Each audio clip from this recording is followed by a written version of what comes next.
Hi guys and welcome back to the channel Deepak Yadav education. तो guys UPSC prelims 2022 का जो paper हुआ है उसका छोटा सा एनालिसिस हम लोग यहाँ पर करेंगे। देखेंगे अब की बार का किस प्रकार से पैटर्न लिया गया है और किस प्रकार से अब की बार नई नई चीज़ें ऐड हो पाई हैं, क्योंकि हर साल यूपीएससी एक नया सरप्राइज़ देता है। पिछले साल भी सरप्राइज़ मिला था। क्या था वो? स्पोर्ट्स सेक्शन ऐड कर दिया गया था। इकोनॉमी का पोर्शन काफ़ी टफ हो चुका था। अब की बार भी यहाँ पर काफ़ी सारी चीज़ें अलग हुई हैं। वो क्या क्या अलग हुई है वो भी समझेंगे। प्लस यहाँ पे काफ़ी सारे क्वेश्चंस ऐसे थे जो कि यहाँ पर सरप्राइज़ कर रहे थे। प्लस यहाँ पे कुछ क्वेश्चंस थे जो कि बहुत ज़्यादा ईजी थे, जैसे पॉलिटी के मोस्टली क्वेश्चंस ईजी थे। फिर यहाँ पर कुछ क्वेश्चंस ऐसे भी थे जो कि बहुत ही ज़्यादा डिफ़िकल्ट भी थे। तो उसको हम लोग समझेंगे कैसे कैसे यहाँ पर पैटर्न रहा है, सब्जेक्ट वाइज कैसे कैसे क्वेश्चंस पूछे गए हैं। फिर यहाँ पे अब की बार का जो पेपर है ना वो थोड़ा सा बैलेंस्ड पेपर आप कह सकते हो। बैलेंस्ड पेपर कहने का मतलब यह है कि हर एक पोर्शन से क्वेश्चन आया है। ऐसा नहीं है कि हाँ कि एक ही पोर्शन से बहुत सारे क्वेश्चन आ गए हों, ऐसा नहीं है। हर एक सब्जेक्ट से आपको कुछ क्वेश्चंस देखने को मिलेंगे। हालांकि इकोनॉमी का एक दबदबा देखने को मिलेगा। इकोनॉमी के बहुत सारे क्वेश्चंस पूछे गए हैं, लगभग 17 to 19 क्वेश्चंस आप लोग देख पाओगे इकोनॉमी से डायरेक्टली यहाँ पर आए हुए हैं। वो भी हम लोग यहाँ पर समझेंगे। लेकिन उससे पहले मैं आपको थोड़ा सा पैटर्न के बारे में बताता हूँ, क्योंकि ये बहुत ज़्यादा इंपॉर्टेंट है इसको समझना कि चीज़ें अब की बार आई कैसे हैं। तो यहाँ पे अब की बार यूपीएससी ने क्या किया ना, पैटर्न के अंदर एक चेंज किया है। और ये पैटर्न वो पैटर्न है जो कि बहुत पहले अपनाया करा जाता था यूपीएससी के थ्रू। अब की बार पोर्शन वाइज चीज़ों को डिवाइड कर दिया गया है। पोर्शन वाइज डिवाइड करने का मतलब यह है कि 1 से लेकर जो 10 तक क्वेश्चंस है वो यहाँ पर इकोनॉमी के क्वेश्चंस हैं। फिर उसके बाद 11 से लेकर 20 तक जो क्वेश्चंस आपको देखने को मिलेंगे वो पॉलिटी के हैं। देन 21 से लेकर 30 तक यहाँ पे जो क्वेश्चंस है वो ज्योग्राफी के हैं। देन उसके बाद यहाँ पर 31 से लेकर 40 तक आपको साइंस एंड टेक का पोर्शन देखने को मिलेगा। देन 41 से लेकर 50 तक एनवायरमेंट के क्वेश्चंस हैं। 51 से लेकर 60 तक उसके बाद यहाँ पर आपको हिस्ट्री के क्वेश्चन देखने को मिल जाएंगे। देन 61 से लेकर 70 तक इकोनॉमी के क्वेश्चंस हैं और 71 से लेकर 80 तक आपको ऑर्गेनाइजेशंस के क्वेश्चन देखने को मिल जाएंगे। अलग अलग ऑर्गेनाइजेशन बेस्ड क्वेश्चंस काफ़ी सारे हैं। देन 81 से लेकर 90 तक अगेन ज्योग्राफी एनवायरमेंट है।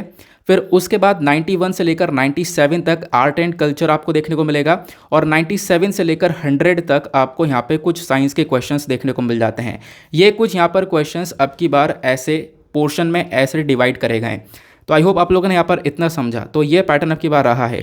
आपने देखा 1 से 10 तक यहाँ पर इकोनॉमी के क्वेश्चन पूछे गए और इकोनॉमी के क्वेश्चन फिर 61 से लेकर 70 के बीच में फिर से पूछे गए, यानी कि अलग अलग पोर्शन वाइज यहाँ पर मामले को डिवाइड कर दिया गया। अब जब आप लोग देखते हो तो बहुत सारे क्वेश्चन स्टैटिक वाइज भी हैं और करंट बेस्ड भी आपको देखने को मिल जाते हैं।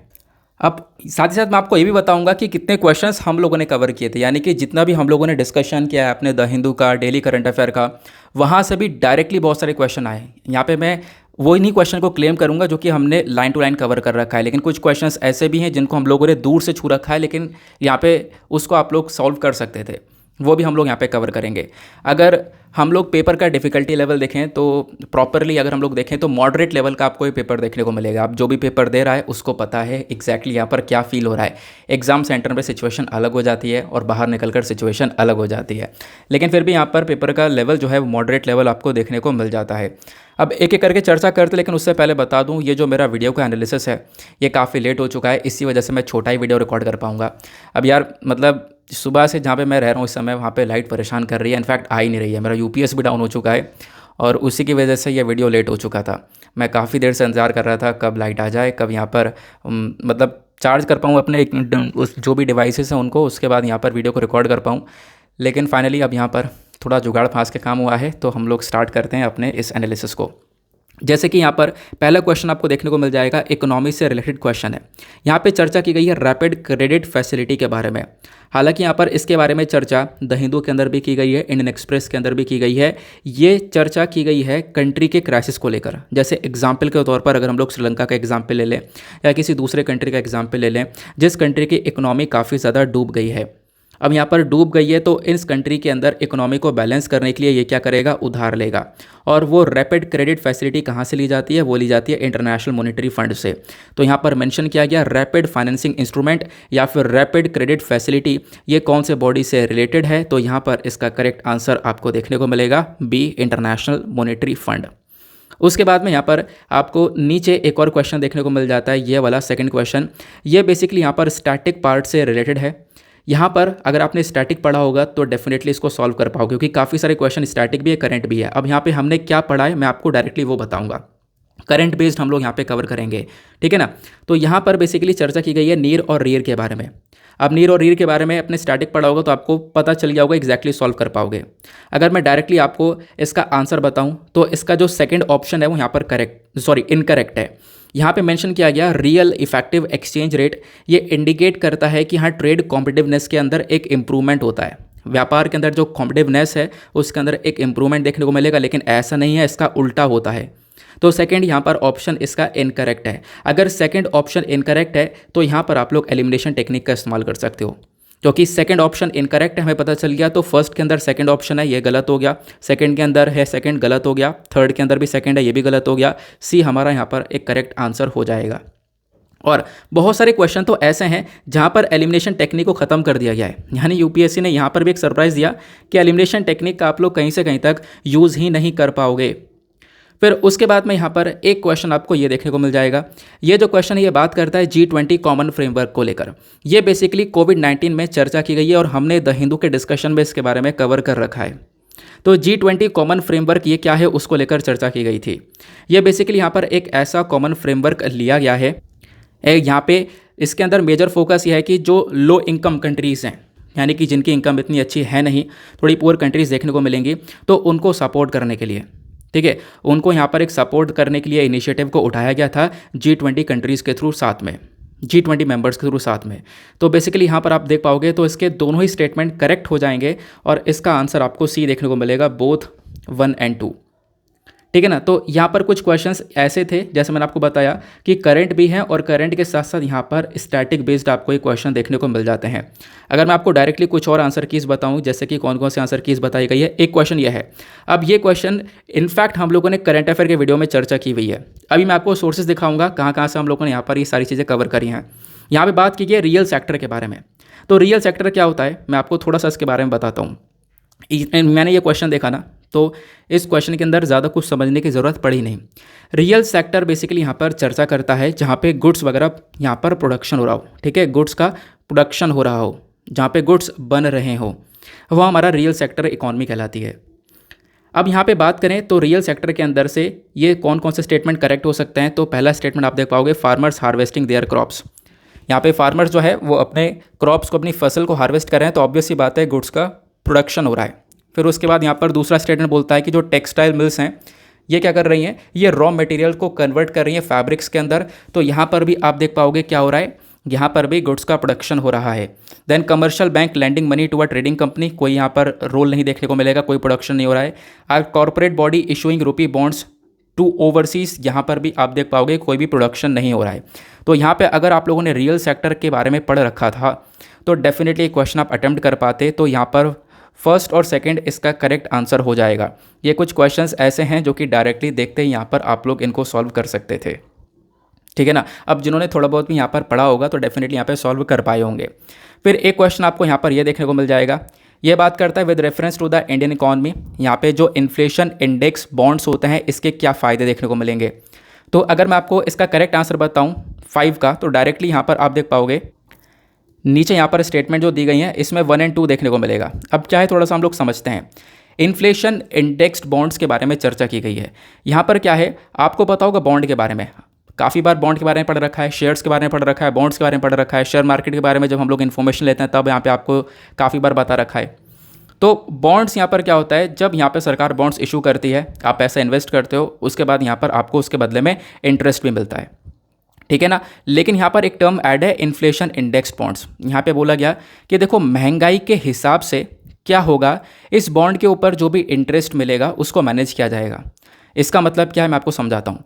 इसका मतलब ये हो गया, आपने इन्वेस्टमेंट कर रखा है और जो महंगाई है वो काफ़ी ज़्यादा बढ़ चुकी है, इन्फ्लेशन रेट यहाँ पर 15% के आसपास हो चुका है, और यहाँ पर आपका जो भी रिटर्न मिलना था आपको, यानी कि इंटरेस्ट मिलना था, वो 15% के मुकाबले आपको यहाँ पर काफ़ी हद तक कम मिल रहा है। तो उस चीज़ को बैलेंस करने के लिए, मान लो आपको 10% मिल रहा था तो यहाँ पर बढ़ाकर उसको 15% कर दिया जाएगा। ये हमारा मेजर फोकस होता है इन्फ्लेशन इंडेक्स बॉन्ड के अंदर। तो यानी कि इन्फ्लेशन के हिसाब से हम लोग यहाँ पर चीज़ों को थोड़ा सा मैनेज कर लेते हैं, इंटरेस्ट रेट को। तो इसमें पहला यहाँ पर स्टेटमेंट है, गवर्नमेंट यहाँ पे रिड्यूस कर सकता है coupon rate on it's borrowing by the way of inflation index bond. तो यहाँ पर मैंने आपको बताया इन्फ्लेशन जैसे बढ़ेगा उसके हिसाब से यहाँ पर मैनेज किया जाएगा, इन्फ्लेशन कम होगा तो रिड्यूस भी कर सकते हैं। है ना। तो बढ़ेगा तो बढ़ा भी सकते हैं, कम होगा तो यहाँ पे रेट को कम भी किया जा सकता है, तो उसके हिसाब से यहाँ पर इसको मैनेज किया जाएगा। तो यहाँ पे अगर आप लोगों ने इतना सा थोड़ा सा भी यहाँ पर हम लोग इस ट्रिक को यूज़ कर सकते थे। यहाँ पे अगर हम लोग को पहला ऑप्शन पता चलता कि हाँ पहला ऑप्शन करेक्ट है, तो यहाँ पर भी हम लोग क्या कर सकते थे, आराम से इसको सॉल्व कर सकते थे। फिर उसके बाद यहाँ पर इसका सेकंड आपको स्टेटमेंट देखने को मिलेगा कि जो ये इन्फ्लेशन इंडेक्स बॉन्ड्स हैं, ये एक प्रोटेक्शन देता है इन्वेस्टर्स को फ्रॉम अनसर्टेनिटी रिगार्डिंग इन्फ्लेशन। तो ये भी सही है, ये भी करेक्ट है, क्योंकि यहाँ पर क्या है, हमने समझा कि इन्फ्लेशन को लेकर एक प्रोटेक्शन मिल रही है लोगों को, इन्वेस्टर्स को। इन्फ्लेशन यहाँ पे महंगाई बढ़ रही है तो उनका इंटरेस्ट रेट भी यहाँ पर प्रॉपरली बराबर करके दे दिया जा रहा है ना। तो ये चीज़ें यहाँ पर आप लोग कह सकते हो। तो सेकंड जो ऑप्शन है वो भी यहाँ पे हमारा करेक्ट देखने को मिलता है। तो second, one and second only यहाँ पर इसका करेक्ट आंसर हो जाएगा।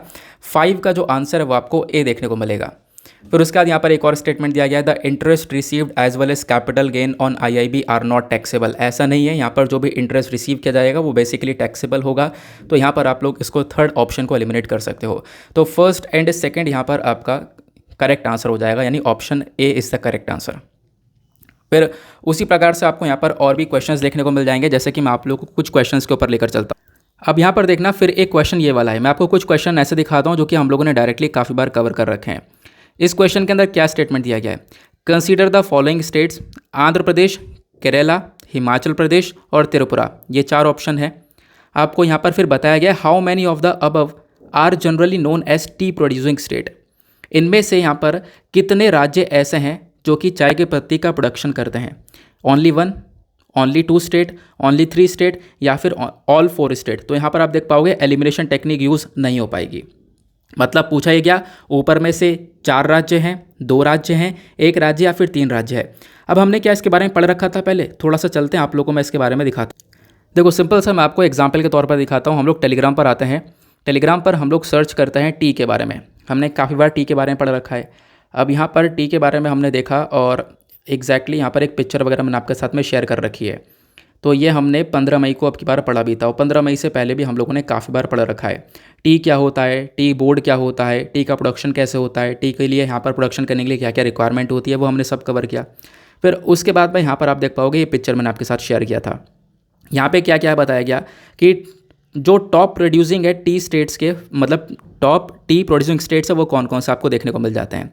तो अगर आप लोगों ने इस मैप को देखा होगा तो आप आराम से यहाँ पर इस क्वेश्चन को सॉल्व कर सकते थे। यहाँ पर केरला भी है, उसके बाद यहाँ पर आप देख पाओगे त्रिपुरा भी है, देन हिमाचल प्रदेश भी है। यहाँ पे सिर्फ आंध्र प्रदेश आपको नहीं देखने को मिलेगा। तो यानी कि आपका जो आंसर हो जाएगा वो आंसर आप लोग यहाँ पे लगा पाओगे। सिर्फ और सिर्फ ऊपर में से आपको 3 स्टेट देखने को मिलेंगे, तो सी इज़ द करेक्ट आंसर।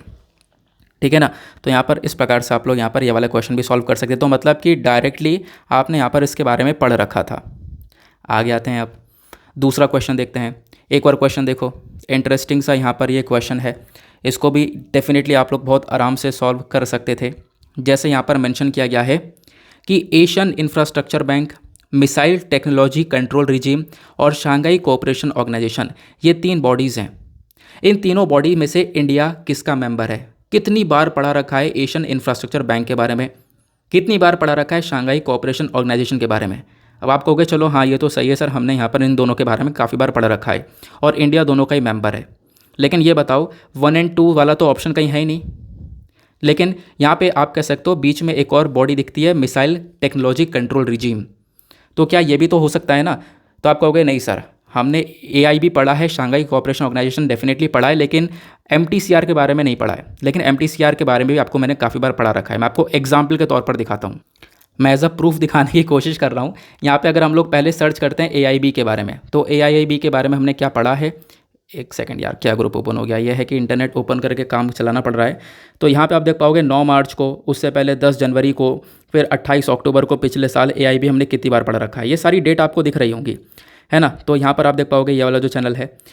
तो AIB के बारे में अगर हम लोग बात करते हैं, अगेन यहाँ पर इंडिया जो है AIB का एक फाउंडिंग मेंबर है, हमने इसके बारे में पढ़ रखा है। अब AIB के अलावा बाकी हमने दूसरे ग्रुप के बारे में क्या SCO के बारे में पढ़ रखा है, इसको भी सर्च करते हैं। ये सारी चीज़ मैं आपको PDF में प्रोवाइड करवाता हूँ। SCO के ऊपर एक मेंस का क्वेश्चन भी आपसे लिखवाया है, आप लोग देख पाओगे डेली बेसिस पर जो आप लोग मेंस का क्वेश्चन लिखते हो। जब हम लोग SCO की बात करते हैं तो मैंने चलो एक और फिर से यहाँ पर ये ओपन किया। SCO के अंदर क्या देखते हैं हम लोग, अगेन यहाँ पर इंडिया SCO का मेंबर भी है, हमने इसके बारे में भी काफ़ी बार चर्चा कर रखी है। ठीक है ना। ये हम लोगों ने चर्चा कर रही है, आप लोग को देख पाओगे एससीओ के बारे में सारी इन्फॉर्मेशन दे रखी है, कब इसको फॉर्म किया गया था, कहाँ पर इसका हेडक्वार्टर है। इंडिया ने साल 2017 में एससीओ को ज्वाइन किया था, तो यहाँ पर इंडिया इसका भी मेंबर है। अब तीसरा एक और इंपॉर्टेंट चीज़ निकल कर आती है कि हाँ चलो हमें दोनों पता चल गया। अब ये बताओ MTCR क्या है। MTCR के बारे में हमने पढ़ा भी है या नहीं, तो मैंने MTCR को टाइप किया। जो आप लोग MTCR के बारे में देखोगे तो यहाँ पर देखो MTCR के बारे में कब पढ़ा है हम लोगों ने, ब्रह्मोस मिसाइल को लेकर चर्चा की गई थी। यहाँ पे आप तारीख देख पा रहे होंगे एग्जैक्टली इस वाले पोर्शन में ना, आप लोग यहाँ पर तारीख देखना 8 फरवरी को, और उससे भी पहले हम लोगों ने काफ़ी बार पढ़ रखा है। जो ब्रह्मोस मिसाइल के बारे में चर्चा की गई थी उस समय ब्रह्मोस मिसाइल को कवर किया था, और यहीं पर आप लोग देख पाओगे हम लोगों ने कवर किया है मिसाइल टेक्नोलॉजी कंट्रोल रिजीम के बारे में, MTCR के बारे में। अब ये MTCR आपको क्या देखने को मिलता है, मैंने आपको बता दिया। ठीक है, एक वॉलंटरी सा पार्टनरशिप देखने को मिलेगी, 35 कंट्रीज़ की पार्टनरशिप है, जो कि यहाँ पर मिसाइल और जो दूसरे टेक्नोलॉजी वाले व्हीकल्स आपको देखने को मिलते हैं उसको यहाँ पे बढ़ावा देने से थोड़ा सा ये रोकने का काम करता है। ठीक है ना। अब यहाँ पे क्या इंडिया इसका मेंबर है या नहीं, तो यहाँ पर आप देख पाओगे इंडिया को इंडक्ट किया गया था MTCR के अंदर 2016 में, तो मतलब लाइन टू लाइन चीज़ें कवर्ड हैं। तो यहाँ पर अगेन आप लोग इस वाले क्वेश्चन को बहुत आराम से लगा सकते थे। ठीक है ना। तो इसका करेक्ट आंसर क्या हो गया, करेक्ट आंसर इज C। चलो आगे आते हैं नेक्स्ट क्वेश्चन पर। अगला क्वेश्चन देखो, इस क्वेश्चन के अंदर मेंशन किया गया है इंडिया के अंदर विच one of the following is responsible for maintaining price stability and controlling inflation. अब इसका आंसर तो आप लोग देखो, ठीक है, आप लोग को यहाँ पर देना है। बहुत आसान सा क्वेश्चन है कि भारत के अंदर जो ये प्राइस स्टेबिलिटी है इसको कौन मेंटेन करता है, महंगाई को कौन यहाँ पर कंट्रोल कर कर प्राइस को स्टेबल कर पाता है, सेंट्रल बैंक या फिर financial stability and development council, expenditure management commission, या फिर डिपार्टमेंट ऑफ कंज्यूमर अफेयर। इसका देखते हैं कौन कौन आंसर करेक्ट लिखता है नीचे कमेंट सेक्शन में। इसको भी हमने पढ़ रखा है, इन्फ्लेशन के बारे में कितनी बार पढ़ा रखा है, CPI WPI कौन कंट्रोल करता है, कौन मैनेज करता है, वो सारी इन्फॉर्मेशन दी गई है। मॉनेटरी पॉलिसी कमेटी का क्या रोल देखने को मिलता है, वो भी हम लोगों ने यहाँ पर समझा है। आगे आते हैं, फिर उसके बाद एक और क्वेश्चन आता है ये वाला। 3 क्वेश्चन हम लोगों ने देखे कि डायरेक्टली यहाँ पे हम पढ़ चुके थे। एक और क्वेश्चन यहाँ पर मेंशन करता है the prime minister recently inaugurated the circuit house near the Somnath temple at Veraval. तो यहाँ पे चर्चा की गई है सोमनाथ टेम्पल के बारे में। सोमनाथ टेम्पल रिसेंट डेज में काफ़ी चर्चा में भी था। अब सोमनाथ टेम्पल को लेकर 3 स्टेटमेंट दिए गए हैं। पहला statement, Somnath temple is one of the jyotirlinga shrine. कहोगे करेक्ट है, हाँ ठीक है, पहला स्टेटमेंट करेक्ट है। दूसरा statement, a description of Somnath temple was given by Al Beruni. चलो इसके बारे में नहीं भी पता है तो यहाँ पर इसको अभी के लिए छोड़ देते हैं। तीसरा स्टेटमेंट, प्राण प्रतिष्ठा ऑफ सोमनाथ टेम्पल, इसका जो इंस्टॉलेशन है, जो प्रेजेंट डे टेम्पल है, इसका इंस्टॉलेशन प्रेसिडेंट S राधाकृष्णन जी के थ्रू किया गया था। तो क्या ऐसा है? तो देखो मेरे हिसाब से यहाँ पर थर्ड वाला जो स्टेटमेंट है वो यहाँ पर इनकरेक्ट है, गलत है। और थर्ड वाला जैसे ही हमें पता चलता है इनकरेक्ट है तो आप लोग यहाँ पे एलिमिनेशन टेक्निक का इस्तेमाल कर सकते हो। यहाँ पे भी थर्ड है, यहाँ पर भी थर्ड है, यहाँ पर भी थर्ड है, तीनों को हटाओ, फर्स्ट एंड सेकंड करेक्ट। तो आप कहोगे हमने पढ़ा तो था ही नहीं, पढ़ा था हमने। चलो मैं आपको दिखाता हूँ कहाँ पे पढ़ा। देखो मैं आपके सामने एक एज अ प्रूफ दिखा रहा हूँ। यहाँ पे टेलीग्राम पर वापस से गए, सोमनाथ हमने सर्च किया, क्योंकि जितना भी मैं कुछ पढ़ाता हूँ वो सब मैं आपके साथ में शेयर करता हूँ। ठीक है, मतलब वो PDF में शेयर कर दिया जाता है। इनफैक्ट आप देख पाओगे पिछले साल अगस्त 2021 में सोमनाथ टेम्पल के बारे में पढ़ा था, फिर हमने 16 फरवरी को सोमनाथ के बारे में पढ़ा था, फिर 9 मार्च को भी सोमनाथ के बारे में पढ़ा था। तो पिछले साल अगस्त में सोमनाथ टेम्पल काफ़ी चर्चा में था।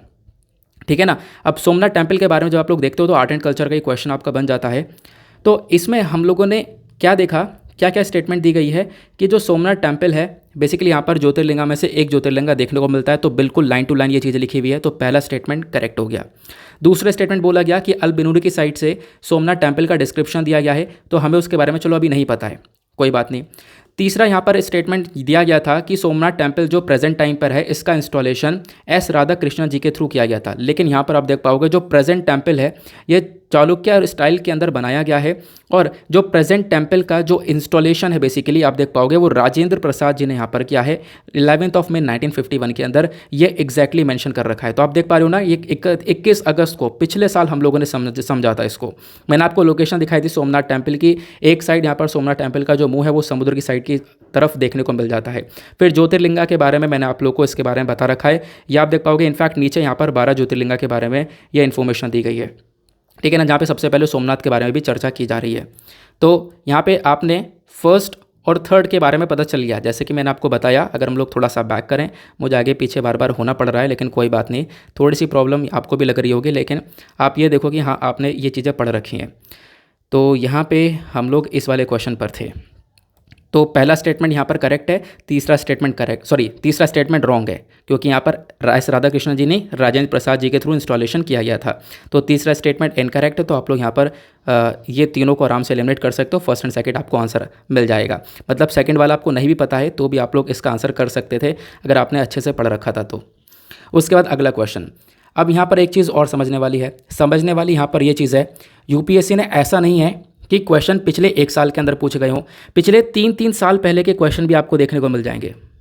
कोविड के टाइम पर बी सेल्स और टी सेल्स काफ़ी चर्चा में थे, ठीक है, तो वो क्वेश्चन भी पूछ लिए गए हैं। बहुत पुराने क्वेश्चंस भी पूछे गए हैं, आप लोगों को ध्यान रखना है। तो मतलब एटलीस्ट अभी तक लोग बोल रहे थे 1 साल का करंट अफेयर करना है, 1.5 साल का करना है, लेकिन एटलीस्ट पेपर देख के यहाँ पर पता चलता है कि आपको 2 साल की करंट अफेयर प्रिपेयर करके वह चलना है, तभी आप लोग यहाँ पर इनको सॉल्व कर पाओगे। 97 क्वेश्चन क्या बोलता है, थोड़ा सा हम लोग इसको देखते हैं। Which one of the following statement best describe the role of B cells and T cells. B cells और टी सेल्स जो ह्यूमन बॉडी के अंदर होते हैं उसका क्या रोल देखने को मिलेगा। Option A, they protect the body from environmental allergies. Option B, they elevate the body's pain and inflammation, यानी बॉडी के दर्द को और सूजन को कम करता है।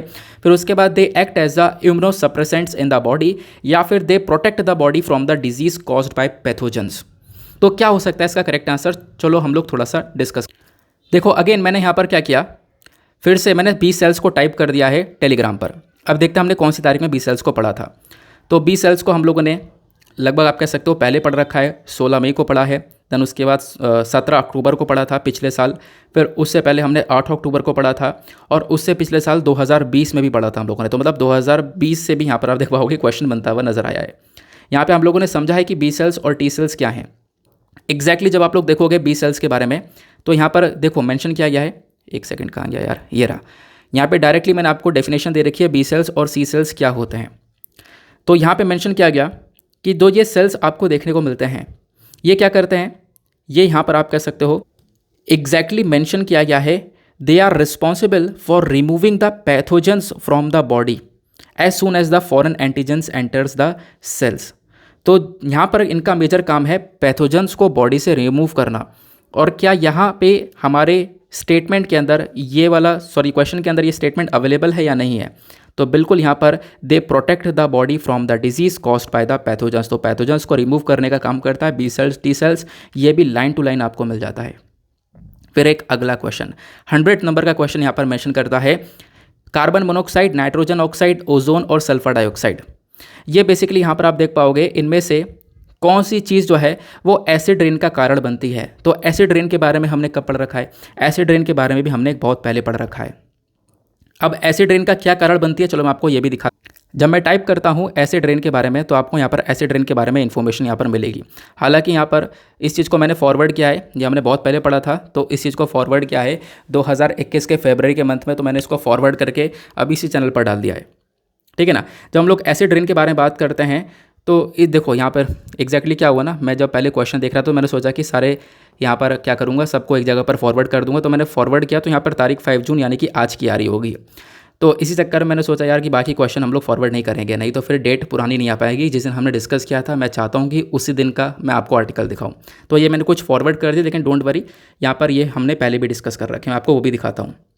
जब हम लोग बात करते हैं एसिड रेन के, तो एसिड रेन की बात की जाती है यहाँ पर, इसके पीछे का कारण क्या है, तो आपको सल्फर और नाइट्रोजन पार्टिकल्स यहाँ पर इसके पीछे के कारण देखने को मिलते हैं। ये भी डायरेक्टली मेंशन्ड है, सल्फर एंड नाइट्रोजन पार्टिकल्स यहाँ पर मिक्स होते हैं वाटर के साथ में, ठीक है ना। तो यहाँ पर आप कह सकते हो कि आपका जो यह आंसर बनता है इसके अंदर में एग्जैक्टली, एक सेकेंड चलते हैं हम लोग वापस से अपने क्वेश्चन की तरफ। तो क्वेश्चन के अंदर यहाँ पे आप लोगों ने देखा, एक सेकेंड, काफ़ी परेशानी हो रही होगी आप लोगों को भी, लेकिन यहाँ पर कोई बात नहीं, थोड़ा सा मजा लो कि हाँ हमने कितना कुछ पढ़ रखा था। तो इसका करेक्ट आंसर आप लोग इसका करेक्ट आंसर आप लोग कह सकते हो कि नाइट्रोजन और सल्फर डाइऑक्साइड, ये दोनों 2 and 4 ओनली, B is the correct answer. तो ठीक है, ये भी हमारा लाइन टू लाइन सॉल्व हो गया। तो कितने क्वेश्चन हम लोगों ने अभी तक सॉल्व कर लिया है एग्जैक्टली, यहाँ पर कह सकते हो 1 2 3 4 5 6 क्वेश्चन तो डायरेक्टली अभी यहाँ पर हमने पढ़ रखे थे। उसके बाद आते हैं 7वें क्वेश्चन की तरफ। 7वां क्वेश्चन काफ़ी इंपॉर्टेंट बन जाता है। इंपॉर्टेंट क्यों, अफगानिस्तान काफ़ी चर्चा में था पिछले साल। क्यों चर्चा में था, क्योंकि अफगानिस्तान के अंदर से तालिबान हटा, तालिबान का कब्ज़ा किया गया, यूएस यहाँ से हटा, यूएस यहाँ से निकल के चला गया, तो अफगानिस्तान बहुत ज़्यादा चर्चा में था। और कितनी बार मैंने आपसे बोला है कि लोकेशंस को अच्छे से देख लिया करो, और काफ़ी बार डिस्कशन किया है हमने लोकेशंस के बारे में। तो अफगानिस्तान को लेकर यहाँ पर इन्फॉर्मेशन दी गई है कि आपको अच्छे से देखना है अफगानिस्तान मैप में कहाँ है। फिर यहाँ पे पूछा गया अफगानिस्तान के आसपास कौन कौन सी कंट्रीज़ जो कि अफगानिस्तान के साथ में बॉर्डर को शेयर करती है। तो एक सिंपल सा क्वेश्चन था ये, मेरे हिसाब से आप लोग यहाँ पर सॉल्व कर पाए होंगे। तो 27 का इसका आंसर क्या हो सकता है, थोड़ा सा दिमाग लगाओ, ठीक है। तो यहाँ पर आंसर इसका हो सकता है सी वाला, एग्जैक्टली 3, 4, 5 यहाँ पर कुछ कंट्रीज़ है जो कि बॉर्डर को शेयर करती हैं अफगानिस्तान के साथ में, जो कि अज़रबैजान हो गया, फिर उसके बाद में यहाँ पर आप कह सकते हो तुर्कमेनिस्तान हो गया, देन उज़्बेकिस्तान हो गया। इसको एक बार चेकआउट भी कर लेना। देन उसके बाद आते हैं अगले क्वेश्चन की तरफ। नेक्स्ट क्वेश्चन भी काफ़ी इजी था। यहाँ पे मेंशन किया गया नॉर्दर्न हेमिस्फीयर के अंदर जो लॉन्गेस्ट डे होता है, longest day of the year, वो कौन सा, मतलब कौन से दिन में पड़ता है, कौन से महीने में पड़ता है। तो longest day of the year कौन सा दिन कहलाता है, मतलब कि पूरे साल में एक सबसे लंबा दिन पड़ता है। ऑप्शन ए जून के महीने का पहला वाला हिस्सा, या फिर जून के महीने का दूसरा वाला हिस्सा, यानी कि second half of the month, यानी जून के स्टार्टिंग के 15 दिन और जून के यहाँ पर बाद के 15 दिन, या फिर आप कह सकते हो जुलाई का फर्स्ट हाफ या फिर जुलाई का सेकंड हाफ। तो आपको बताना, तो आपको ये नहीं पढ़ा हम लोगों ने, सॉल्व कर सकते थे वैसे। यहाँ पर इसका जो करेक्ट आंसर आपको देखने को मिलेगा बी, इसका करेक्ट आंसर हो जाएगा second half of the month of June. Exactly मैं आपको तारीख बताऊँ तो 21 जून पड़ता है, ठीक है। 21 जून यहाँ पर बेसिकली एक longest day of the year माना जाता है, सबसे लंबा दिन। तो आपको कैसे बताया, चलो मैं आपको ये भी दिखाता हूँ। अगेन देखो, मैंने फिर से टेलीग्राम पर जाकर सर्च बॉक्स में टाइप किया लॉन्गेस्ट डे। हमने कब का पढ़ा इसको, तो 7 मार्च को, 9 मार्च को, 25 जनवरी को, 22 जनवरी को, ठीक है। फिर उसके बाद 22 जून को भी हम लोगों ने यहाँ पर पढ़ा हुआ था। तो काफ़ी बार डिस्कशन किया हुआ है। इनफैक्ट इंटरनेशनल योगा डे अभी सेलिब्रेट किया गया था, कब, लगभग यहाँ पर आप कह सकते हो 22 जून के, इसके बारे में हमने चर्चा की थी। तो इंटरनेशनल योगा डे पर ही हम लोगों ने यहाँ पर चर्चा की थी। और यहाँ पर आप देख पाओगे एग्जैक्टली इसका दूसरा स्टेटमेंट देखो, the date 21 June suggested as it is the longest day of the year in the northern hemisphere. तो मतलब ये भी line to line exactly cover था, ठीक है। तो 22 जून को हमने चर्चा की थी, ये पिछले साल 2021 में ये पूछा गया था, ठीक है ना। तो आप लोग यहाँ पे ध्यान रखना। तो मतलब ये कुछ क्वेश्चन जो कि डायरेक्टली अपने वीडियो से निकल कर आएँ, तो इसी वजह से यहाँ पर कोशिश करो कि वीडियो को थरली यहाँ पर कवर कर पाओ। और ख़ास बात यह है कि कुछ क्वेश्चंस द हिंदू से भी हैं, प्लस हमारे कुछ questions current affair, daily current affair के वीडियो से भी हैं। और जो आपको मैं पीडीएफ देता हूं डेली बेसिस पर, ये पहले मैं आपको डायरेक्टली इस प्रकार से, जो मुझसे लंबे समय से जुड़े हुए हैं उनके लिए मैंने ऐसा एक चैनल बना रखा था, डायरेक्टली इस प्रकार से कंटेंट में शेयर करा करता था, आपको पता होगा। लेकिन अभी यहाँ पर क्या हुआ, उसके पे कुछ इशू वगैरह आ गए थे, ठीक है, क्योंकि वहाँ पे न्यूज़पेपर सेंड कर रखा था, तो यहाँ पर वो चैनल को हटा दिया गया है। तो इसी के चक्कर में मैं आपकी जो पीडीएफ आपको आजकल देता हूँ, उस पीडीएफ के अंदर ही यहाँ पर ये सारी इन्फॉर्मेशन को इनकॉर्पोरेट कर देता हूँ। तो वो इन्फॉर्मेशन बहुत इंपॉर्टेंट होती है। आप लोगों ने देखा ना कि मतलब न्यूज़ आर्टिकल इंपॉर्टेंट होता है, लेकिन न्यूज़ आर्टिकल का बैकग्राउंड उससे कहीं गुना ज़्यादा इंपॉर्टेंट होता है। तो न्यूज़ आर्टिकल का बैकग्राउंड कितना ज़्यादा मैटर करता है, ये मैंने आप लोगों को यहाँ पे दिखा दिया है, जो कि हम लोग रेगुलर बेसिस पर डिस्कस करते हैं। अगले आर्टिकल पर तो आप कह सकते हो 8-9 क्वेश्चन तो ऐसे सॉल्व हो गए। उसके बाद एक और क्वेश्चन निकल कर आता है ये वाला। इस क्वेश्चन के अंदर पूछा किस चीज़ के बारे में गया है, कंटेम्प्ट ऑफ कोर्ट को लेकर। कंटेम्प्ट ऑफ कोर्ट को लेकर काफ़ी सारी चर्चा पहले भी की गई है। तो यहाँ पर आप कह सकते हो कि काफ़ी ईजी क्वेश्चन था ये। क्या क्या मेंशन किया गया है, चलो एक एक करके देखते हैं। सबसे पहला स्टेटमेंट यहाँ पर कंटेम्प्ट ऑफ कोर्ट को लेकर बोलता है, Pursuant to the report of H.N. Sanyal Committee, the Contempt of Court Act passed in 1971। तो 1971 में यहाँ पर इसको पास किया गया था, करेक्ट है पहला स्टेटमेंट। दूसरा स्टेटमेंट, जो हमारा संविधान है, कॉन्स्टिट्यूशन ऑफ इंडिया, ये हमारे सुप्रीम कोर्ट, हाई कोर्ट को पावर देता है कि हाँ किसी भी कंटेम्प्ट को लेकर वो पनिश कर सकते हैं। दूसरा स्टेटमेंट भी करेक्ट है। फिर तीसरा स्टेटमेंट यहाँ पर बोलता है कॉन्स्टिट्यूशन जो है इंडिया का, वो यहाँ पर सिविल और कंटेम्प्ट कोर्ट को यहाँ पर डिफाइन करता है। तो यहाँ पर आप कह सकते हो ये वाला जो स्टेटमेंट है ये आपका गलत देखने को मिलेगा। और उसके बाद फोर्थ स्टेटमेंट यहाँ पर बोलता है इंडिया के अंदर जो पार्लियामेंट है, पार्लियामेंट के पास में पावर है इस कंटेम्प्ट ऑफ कोर्ट को लेकर लॉस बनाने की। तो पार्लियामेंट के पास पावर्स हैं ही इन चीज़ों के ऊपर काम करने की। तो इसका करेक्ट आंसर भी आप देख पाओगे, मतलब कि जो फोर्थ स्टेटमेंट वो भी करेक्ट है। तो इसका करेक्ट आंसर आप कह सकते हो बी हो जाएगा 1, 2 एंड 4। तो आप कहोगे पढ़ा है हमने, हाँ पढ़ा है, चलो मैं आपको दिखाता हूँ इसके बाद। देखो अगेन मैंने यहाँ पर क्या किया है, टेलीग्राम पर जाके कंटेम्प्ट ऑफ कोर्ट के बारे में टाइप किया। अब कंटेम्प्ट ऑफ कोर्ट के बारे में टाइप किया तो उसके बारे में आपको इन्फॉर्मेशन देखने को मिल जाएगी। जैसे 9 मार्च को हमने कवर किया था। ये बेसिकली जो आप ग्रुप देख रहे हो एक प्राइवेट सा पेड ग्रुप है। अब यहाँ पे क्या हुआ था, जैसे मैंने आपको बताया हमारे पास एक चैनल हुआ करता था, वहाँ पे सारी इन्फॉर्मेशन मैं शेयर किया करता था, लेकिन मुझे सब कुछ डिलीट करना पड़ा था क्योंकि उस पर इशू आ चुका था। तो ये सब यहाँ पे मैंने ग्रुप के अंदर सेट कर दिया था। वो थोड़ा सा प्राइवेट ग्रुप था, तो थोड़े टाइम के लिए चलाया गया था, ठीक है। फिर उसके बाद मैंने इसको प्रमोट करना थोड़ा सा बंद कर दिया था, लेकिन कोई बात नहीं। अब यहाँ पे हमें फिलहाल क्वेश्चन पढ़ने से जो हमने पढ़ा था उससे हम लोग समझ रहे हैं 9 मार्च और पिछले साल हम लोगों ने काफ़ी बार कंटेम्प्ट ऑफ कोर्ट के बारे में डिस्कशन कर रखा था। तो आप ये देख पा रहे होंगे कि बिल्कुल मैं आपको जितनी भी चीज़ें दिखा रहा हूँ ये बिल्कुल ऑथेंटिक वे में दिखा रहा हूँ, मैं हवा में बात नहीं कर रहा हूँ। जो भी इन्फॉर्मेशन यहाँ पर आपको बताई जा रही है वो सब हम लोगों ने कवर कर रखी है। तो यहाँ पर आप देख पाओगे जब हमने कंटेम्प्ट ऑफ कोर्ट के बारे में पढ़ा था, तो कंटेम्प्ट ऑफ कोर्ट बेसिकली ये जो एक्ट 1971 में पास हुआ एग्जैक्टली, तो पहला आपको स्टेटमेंट जो है वो करेक्ट देखने को मिलेगा। चलो अब उसके बाद नेक्स्ट आप लोग देख पाओगे यहाँ पे मेंशन किया गया था कि कंटेम्प्ट ऑफ कोर्ट को लेकर सुप्रीम कोर्ट और हाई कोर्ट के पास दोनों के पास पावर है। बिल्कुल आर्टिकल 129 हमारे संविधान का सुप्रीम कोर्ट को पास पावर देता है और आर्टिकल 205 हाई कोर्ट को पावर देता है, ठीक है। ये भी यहाँ पर मतलब दूसरा स्टेटमेंट भी करेक्ट हो गया। फिर उसके बाद यहाँ पर तीसरा स्टेटमेंट क्या बोलता है कि तीसरा ये बोलता है कि हमारा संविधान कंटेम्प्ट ऑफ कोर्ट के बारे में यहाँ पर डिफाइन करता है। तो आप देख पाओगे the expression contempt of court has not been defined by the constitution, ये खुद यहाँ पर मेंशन कर रखा है। तो आपने देखा कि हमने यहाँ पर ये भी आर्टिकल कवर कर रखा था। तो बेसिकली यहाँ पर भी लाइन टू लाइन चीज़ें कवर होती हैं, तो ये वाला क्वेश्चन भी आप सॉल्व कर सकते थे। आगे आते हैं नेक्स्ट आर्टिकल पर। अब ये वाला आर्टिकल जो है ये वाला क्वेश्चन है। इस क्वेश्चन में आपको याद होगा, अब क्या है कि मैं यार वीडियो क्लिप करके कट करके तो लगा नहीं सकता, लेकिन मेरे पास डेफिनेटली टाइम होता तो मैं अपना वीडियो का वो क्लिप काट करके मैं आपको लगाता बाद दिखता था, कि मतलब वीडियो का क्लिप काट के लगाता। यहाँ पर आपको दिए गए हैं पेयर्स और बताना यह है कि कौन सा पेयर इसमें से करेक्ट हो सकता है। जैसे पहला पेयर आपको दिख रहा है कि घाट प्रभा, ये तेलंगाना के अंदर है। दूसरा आपको गांधी सागर मध्य प्रदेश के अंदर देखने को मिलेगा। इंदिरा सागर आपको आंध्र प्रदेश के अंदर देखने को मिलेगा।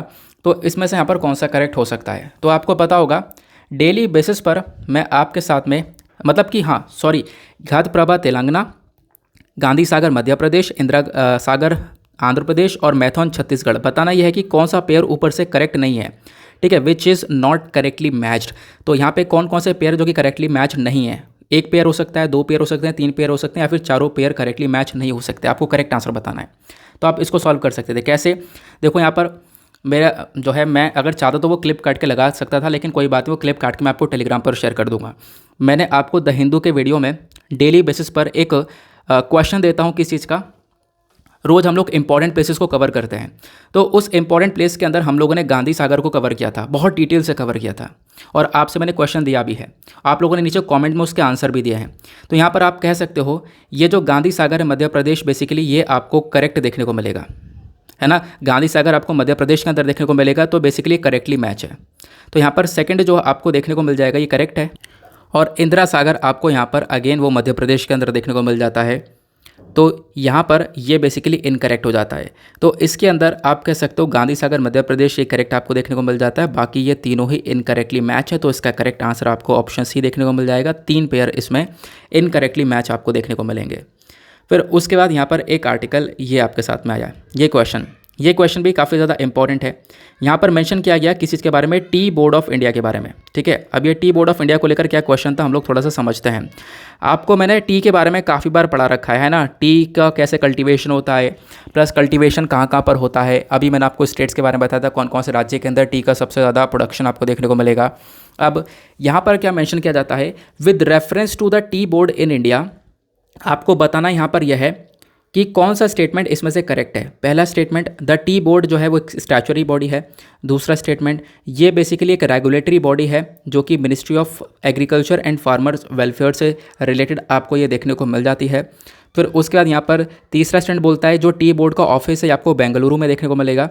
फिर चौथा स्टेटमेंट ये बोलता है कि जो ये बोर्ड है इसका टी बोर्ड, इसका जो बाहर ऑफिस है नहीं विदेश में, वो दुबई के अंदर और मॉस्को के अंदर देखने को मिलता है। तो इसमें से कौन सा स्टेटमेंट जो है वो आपको करेक्ट देखने को मिलेगा वो हम लोग को यहाँ पर समझाना है, ठीक है। उसको लेकर हमें यहाँ पर इस क्वेश्चन को सॉल्व करना है। तो बेसिकली यहाँ पर अगर मैं आपको डायरेक्टली आंसर बताऊँ तो उसका करेक्ट आंसर 1 और 4 यानी कि डी हो जाएगा, क्योंकि टी बोर्ड एक स्टैचुरी बॉडी है और साथ ही साथ यहाँ पर इसका जो हेड ऑफिस है वो आपको यानी कि ओवरसी ऑफिस जो विदेश में ऑफिस है वो दुबई के अंदर है। आप कहोगे हमने कवर किया था, बिल्कुल कवर किया था। अगर मैं आपको दिखाऊं तो आपके लिए यहाँ पर मैं इसी चक्कर में अपना पुराना पीपीटी को लेकर आ चुका हूँ। एक सेकंड में आपको दिखाता हूँ। यहाँ पर आप लोगों ने देखा होगा ये 27 अक्टूबर 2021 की पीपीटी है, या फिर 27 अक्टूबर 2021 का मेरा करंट अफेयर का वीडियो भी आप लोग देख सकते हो। जब हम लोग इसको डाउनलोड करते हैं, एक सेकंड में आपको थोड़ा सा इसके बारे में बताता हूँ। इसको डाउनलोड करके हम लोग थोड़ा सा ओपन करते हैं। चलो,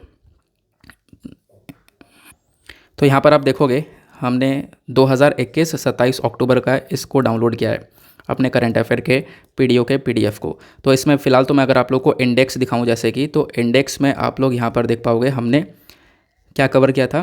एक सेकेंड, सॉरी यार। तो यहाँ पे आप देख पाओगे इंडेक्स में हम लोगों ने, कहाँ गया, ये रहा। इंडेक्स में हम लोगों ने दूसरा आर्टिकल कवर किया है, टी एक्सपोर्ट डिक्लाइन। तो टी का जो एक्सपोर्ट है वो कम हो रहा है, वो डिक्लाइन हो रहा है। तो उसको लेकर यहाँ पर ये क्वेश्चन पूछा गया था। ठीक है, अब यहाँ पर हमने क्या क्या कवर किया है मैं आपको दिखाता हूँ। टी एक्सपोर्ट डिक्लाइन को लेकर एक आर्टिकल हमने साल 2021 में 27 अक्टूबर को कवर किया था। क्या हुआ था, जो टी का एक्सपोर्ट है वो यहाँ पर डिक्लाइन हो रहा है जनवरी से जुलाई के बीच में, वो यहाँ पर मेंशन किया गया। टी के बारे में ये इन्फॉर्मेशन दी। ठीक है, क्या रीज़न है, क्यों यहाँ पर डिक्लाइन हो रहा है वो समझा। हमने यहाँ पर देखा कि जो टी है वो कौन से प्लांट से बनता है वो हम लोगों ने समझा था। टी का कैसे प्रोडक्शन होता है, ठीक है, कैसे कैसे क्लाइमेट चाहिए होता है उसको जनरेट करने के लिए। फिर उसके बाद यहाँ पर इंटरनेशनल टी डे हम लोग 21 मई को सेलिब्रेट करते हैं, अभी रिसेंट डेज़ में सेलिब्रेट किया गया था। और ये पिक्चर मैंने आपके साथ पहले भी शेयर कर रखा है, देखो 21 अक्टूबर को, और अभी मैंने आपके साथ में बताया था कहाँ कहाँ पर टी का प्रोडक्शन होता है। फिर यहीं पर हम लोगों ने टी बोर्ड के बारे में भी चर्चा कर रखी है। टी बोर्ड क्या है, तो स्टैचुटरी बॉडी है जो कि मिनिस्ट्री ऑफ कॉमर्स के अंडर में आती है, ना कि मिनिस्ट्री ऑफ एग्रीकल्चर के अंडर में। तो पहला स्टेटमेंट यहाँ पर जो है वो इनकरेक्ट हो जाएगा। तो पहली तो स्टैचुटरी बॉडी तो है लेकिन मिनिस्ट्री ऑफ कॉमर्स के अंडर में आती है। फिर यहाँ पर ऑफिस के बारे में बात करें तो टी बोर्ड का हेड ऑफिस आपको कोलकाता में देखने को मिलता है, और इसका जो फॉरेन ऑफिस है वो आप लोग खुद देख पा रहे होंगे, यहाँ पर लाइन टू लाइन मेंशन किया गया है, दुबई और मॉस्को के अंदर इसका फॉरेन ऑफिस देखने को मिल जाता है।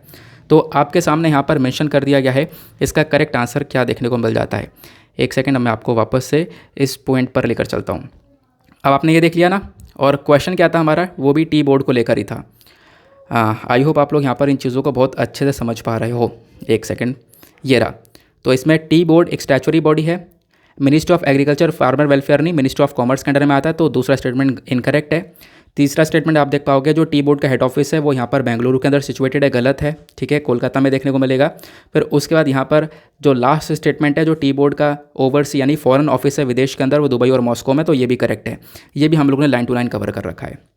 चलो, उसके बाद नेक्स्ट आर्टिकल पर आते हैं। तो आप देख पाओगे अभी 15 क्वेश्चन हो चुके हैं जो कि हमने डायरेक्टली कवर कर रखे हैं लाइन टू लाइन। अगला क्वेश्चन बात करता है with reference to the UN clause. UN clause के बारे में भी कुछ दिन पहले भी पढ़ाया है, और बहुत लंबे समय से मैं साल 2020-21 के अंदर भी डिस्कशन कर चुका हूँ। ये क्या है, United Nation convention of the law of sea. इसको आप लोग बहुत आराम से यहाँ पर सॉल्व कर सकते थे अगर आपको यूएन क्लॉज के बारे में इन्फॉर्मेशन है तो। बेसिकली यहाँ पर इसका करेक्ट आंसर आप देख पाओगे, तीनों ही देखने को मिल जाएगा। इसके अंदर पूछा गया कौन सा स्टेटमेंट करेक्ट है, तो मेरे हिसाब से यहाँ पर 85 का आंसर डी होगा, तीनों ही स्टेटमेंट करेक्ट है। अब क्यों, मैं आपको समझाता हूँ। यहाँ पर देखो, बात करता है कि जब हम लोग बात करते हैं यूएन क्लॉज की, तो यूएन क्लॉज यहाँ पर डिफाइन करता है एक एरिया के पास में कितना ज़्यादा यहाँ पर मतलब एक एरिया के पास में कितना ज़्यादा आपको एक कंट्री के पास में कितना पानी के ऊपर एक कंट्रोल देखने को मिलेगा। इसका मतलब क्या, मैं आपको समझाता हूँ। देखो, यूएन क्लॉज के बारे में हमने कब पढ़ रखा, उससे पहले देख लेना। यहाँ पे 12 नॉटिकल माइल्स के बारे में चर्चा की गई है, शिप्स के बारे में चर्चा की गई है। उसके बाद यहाँ पर 200 नॉटिकल माइल्स के बारे में चर्चा की गई है। अभी मैं स्टेटमेंट समझाऊंगा, डोंट वरी, आगे चल। अब यहाँ पर देखो, मैंने अगेन सर्च बॉक्स में यूएन क्लॉज के बारे में टाइप किया। अब यूएन क्लॉज के बारे में टाइप करने के बाद में हम लोग आगे चलते हैं। देखो, हमने यहाँ पर काफ़ी बार डिस्कशन कर रखा है। यूएन क्लॉज क्या है हम लोगों ने काफ़ी बार समझ रखा है। एक्सक्लूसिव इकोनॉमिक जोन के बारे में हमने काफ़ी बार पढ़ रखा है ना। अब यहाँ पर देखो, इसी को लेकर मैंने एक पिक्चर आपके साथ में हमेशा शेयर करी है, वो ये वाली पिक्चर है। ठीक है, काफ़ी बार मैंने आपको पीडीएफ में भी ये पिक्चर दी है। यहाँ पर मेंशन ये किया गया, जैसे अगर हम लोग सपोज़ करो कि इंडिया का, मान लो इंडिया का मैप ये है। अब इंडिया के आसपास यहाँ पे पानी देखने को मिल जाएगा, समुद्र वाला एरिया। तो कुछ समुद्र का हिस्सा भी इंडिया की टेरिटरी के अंडर में आता है, उसी को हम लोग एक्सक्लूसिव इकोनॉमिक जोन कहते हैं। अब एक्सक्लूसिव इकोनॉमिक जोन कैसे डिफाइन किया जाता है, तो मान लो यहाँ पर एक, जैसे कि मान लो इंडिया की टेरिटरी है, ये यहाँ पर लैंड है। ठीक है, यहाँ पे लैंड है और इधर से समुद्र स्टार्ट हो गया, तो लैंड का कुछ हिस्सा इंटरनल वाटर कहलाता है, यह बेस लाइन हो गई। और बेस लाइन से जब हम लोग आगे चलते हैं, बेस लाइन से आगे 200 नॉटिकल माइल्स तक का ये एक्सक्लूसिव इकोनॉमिक जोन कहलाता है। ये 200 नॉटिकल माइल्स तक का जो हिस्सा है वो सब यहाँ पर इंडिया का कहलाएगा। एग्जाम्पल के तौर पर इंडिया का मैप नीचे से कुछ इस प्रकार से है, नीचे आपको इस समुद्र का हिस्सा देखने को मिलेगा, तो ये हिस्सा भी यहाँ पर इंडिया की टेरिटरी है, यानी कि इंडिया के कंट्रोल यहाँ पर देखने को मिलेगा। तो इंडिया के बेस लाइन से 200 नॉटिकल माइल्स तक का जो यहाँ पर पूरा का पूरा समुद्र है, ये आपको बेसिकली इंडिया का ही देखने को मिल जाता है। ठीक है ना। तो यहाँ पर exclusive economic zone 200 nautical miles per define करता है, ये पूछा गया था, तो करेक्ट है ये भी। प्लस टेरिटोरियल सी जो है वो 12 नॉटिकल माइल्स की होती है, तो ये भी करेक्ट है। ठीक है, तो पहले यहाँ पे बेस लाइन से आगे 12 नॉटिकल माइल्स तक का टेरिटोरियल सी होगा, फिर आगे 12 नॉटिकल माइल्स तक का कॉन्टेगियस जोन होगा, और बेस लाइन से पूरा का पूरा आगे 200 नॉटिकल माइल्स तक का ये एक्सक्लूसिव इकोनॉमिक जोन कहलाता है। फिर हाई सी एरिया कहलाता है, यानी कि ये बाहर का, अब यहाँ पर कोई भी यहाँ से बाहर मतलब जहाज़ वगैरह निकल सकता है। ठीक है, ये इंटरनेशनल वाटर के अंदर आ जाएगा हाई सी वाला एरिया। ठीक है ना, तो आपको इतना ध्यान रखना है। तो ये हम लोगों ने डिस्कशन कर रखा था, और इसको मैंने लिखित में भी यहाँ पर चीज़ें प्रोवाइड करवा रखी हैं, जैसे आप लोग देख पाओगे एक्सक्लूसिव इकोनॉमिक जोन के बारे में ये इन्फॉर्मेशन यहाँ पर दी गई है। ठीक है ना, तो इसका करेक्ट आंसर आपको यहाँ पर सी देखने को मिल जाएगा, तीनों यहाँ पर करेक्ट है। तो ये इन्फॉर्मेशन यहाँ पर दी गई। आगे चलते हैं और देखते हैं हमारे पास क्या है एग्जैक्टली। तो हम लोग यहाँ पर वापस से आते हैं, ये अरे नीचे चलना पड़ेगा। अब यहाँ पर चलो, ये आर्टिकल भी हम लोगों ने कवर कर लिया। कौन सा वाला? ये वाला। अब आगे आते हैं। उसके बाद यहाँ पर आप देख पाओगे एक आर्टिकल और है, यहाँ पे चर्चा की जा रही है। यहाँ पे मेंशन किया गया the world second largest statue in sitting pose of Ramanuja. Ramanuju का यहाँ पर बैठे हुए पोज के अंदर एक सबसे बड़ा स्टैचू जो है, दुनिया का सबसे बड़ा स्टैचू यहाँ पर, second largest statue, second tallest statue, वो अभी यहाँ पर उद्घाटन किया गया इसका हमारे पीएम मोदी के थ्रू। हैदराबाद के अंदर ये उद्घाटन किया गया है, और हमने इसके बारे में ऑलरेडी डिस्कशन कर रखा है रामानुजा जी के स्टैचू के बारे में। तो यहाँ पर मेंशन किया गया रामानुजी का जी का जो स्टैचू है उनकी टीचिंग्स के बारे में यहाँ पर क्या क्या मेंशन किया गया, यानी कि यहाँ पर आप कह सकते हो लगभग यहाँ पर विच one of the following statement correctly represent the teachings of Ramanuja. तो कौन सा स्टेटमेंट है जो कि रामानुजा के टीचिंग को यहाँ पर बताता है। ठीक है, अब रामानुजा जी के बारे में हमने काफ़ी बार पढ़ रखा है। एग्जैक्टली अगर मैं आप लोगों के साथ में शेयर करूँ तो मैं आपको वापस से लेकर चलता हूँ अपने टेलीग्राम पर, फिर उसके बाद सर्च बॉक्स में हम लोग टाइप करेंगे, जैसे हम लोग यहाँ पर टाइप करते हैं रामानुजा के बारे में। तो हम लोगों ने यहाँ पर टाइप किया रामानुजा। अब उसके बाद आगे देखोगे तो हमने 9 मार्च को, 14 फरवरी को, 5 फरवरी को डिस्कशन कर रखा है रामानुजा जी के बारे में। एग्जैक्टली आप यहाँ पर देख पाओगे ये रहा, और यहाँ पर मैंने आपको न्यूज़ भी समझा रखी है। 5 फरवरी को डिस्कशन किया था, आपको तारीख दिख रही होगी कि प्राइम मिनिस्टर ने यहाँ पर उद्घाटन किया है स्टैचू ऑफ इक्वालिटी का। इसको स्टैचू ऑफ इक्वालिटी का नाम दिया गया है, हम लोगों ने ये समझा। फिर उसके बाद यही चीज़ मैंने आपको PDF में भी प्रोवाइड करवाई थी, और PDF के अंदर प्रोवाइड करवाई थी उसके बाद में लगभग 5 फरवरी को। तो आप लोग यहाँ पर वो PDF भी डाउनलोड कर सकते हो, क्योंकि यहाँ पर आपको अच्छे से दिखाई दे, इस वजह से मैंने यहाँ पर PDF का एक स्क्रीनशॉट ले लिया है। तो यहाँ पर आप देख पाओगे फैक्ट्स बता रखे हैं। पहले तो स्टैचू के 216 फीट का स्टैचू है, प्लस यहाँ पे स्टैचू ऑफ इक्वालिटीज़ को क्यों बोला गया। ठीक है, इक्वालिटी को लेकर रामानुजा जी का एक बहुत बड़ा रोल था। उसके बाद में रामानुजा जी का एक टीचिंग देखने को मिल जाती है। According to him the best mean of attaining salvation was the intense devotion to Vishnu. तो intense devotion to Vishnu basically यहाँ पर आप कह सकते हो, इसी से आप लोग रिलेट कर सकते हो कि हाँ आपका पहला स्टेटमेंट जो है वो करेक्ट हो जाता है। मैं आपको अब यहाँ पे स्टेटमेंट दिखाता हूँ, एक सेकेंड रुक जाओ। ये आप लोगों ने यहाँ पर देखा इसका स्टेटमेंट।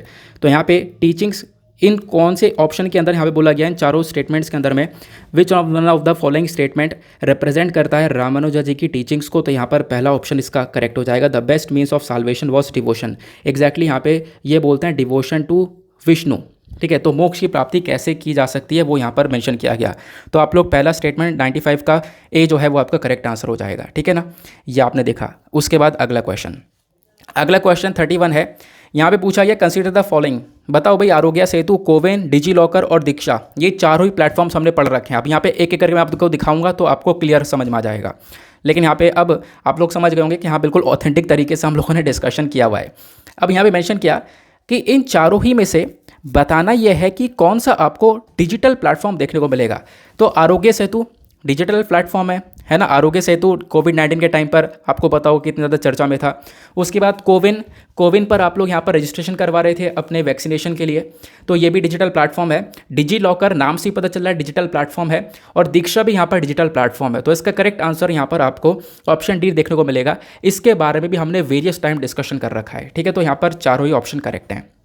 फिर यहाँ पे एक आर्टिकल आता है ये वाला 63, सॉरी एक और क्वेश्चन आता है। ये इंडिया की क्रेडिट रेटिंग एजेंसी के बारे में चर्चा करता है। इकोनॉमी का क्वेश्चन है कि इंडिया के अंदर जो क्रेडिट रेटिंग एजेंसी की जब हम लोग बात करते हैं तो उसको लेकर आपको कौन सा स्टेटमेंट करेक्ट देखने को मिल जाता है।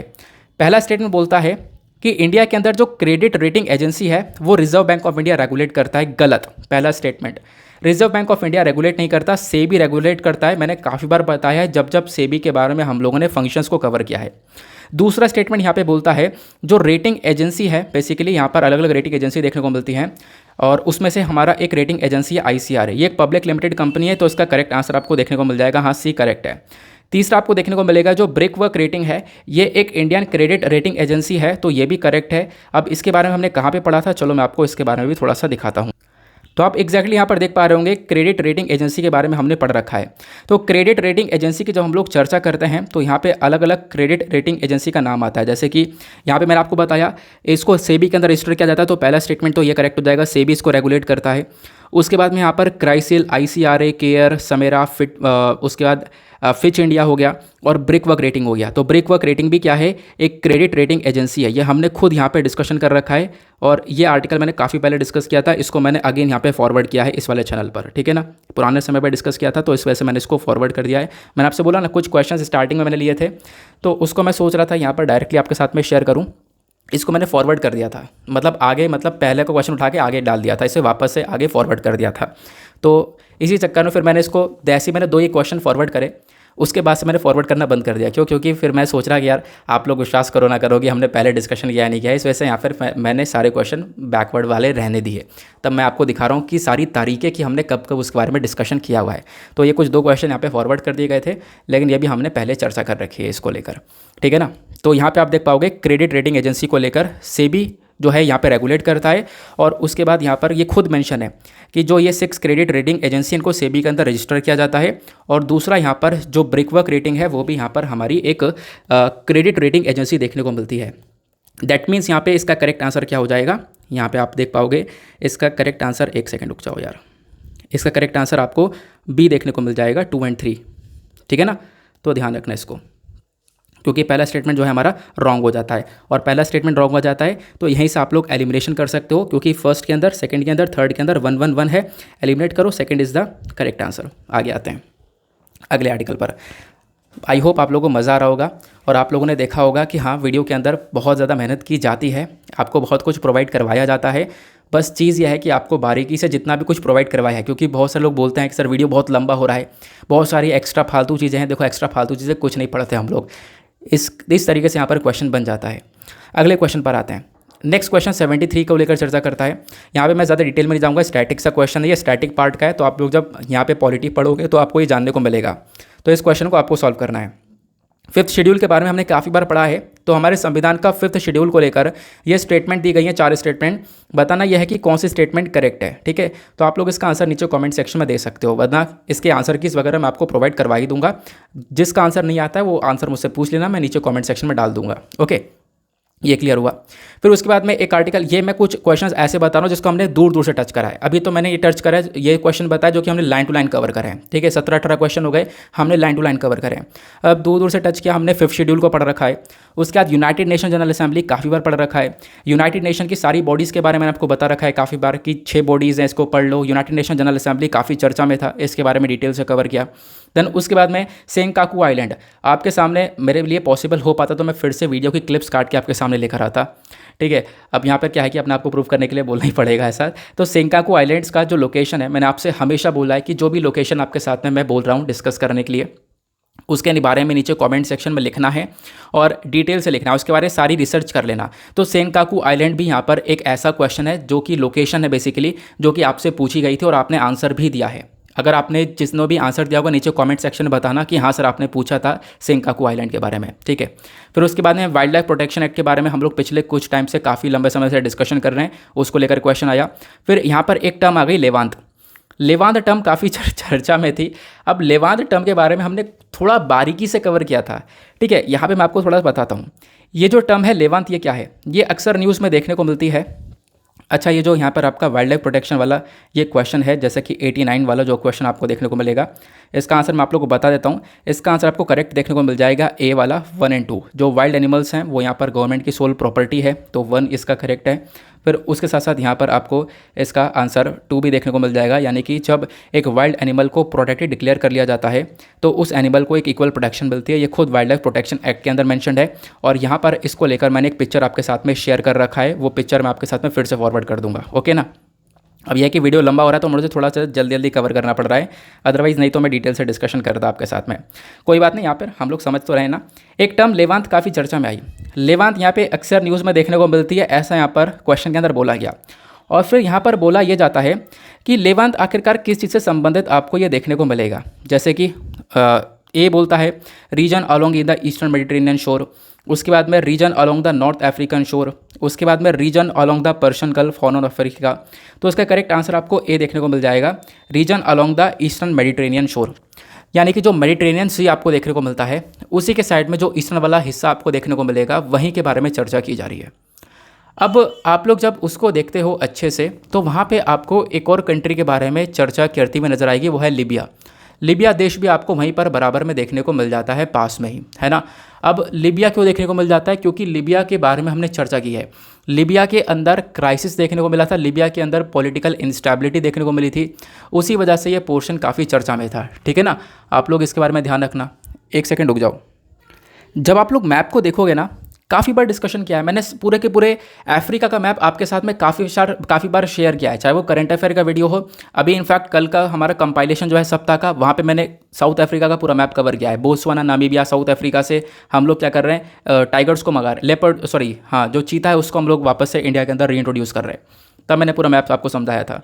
तो यहाँ पे बेसिकली लीबिया आपको नॉर्थ अफ्रीका में देखने को मिल जाएगा। जब आप लोग अफ्रीका का मैप देखने को देखोगे तो कुछ इस प्रकार से नजर आएगा, ठीक है ना।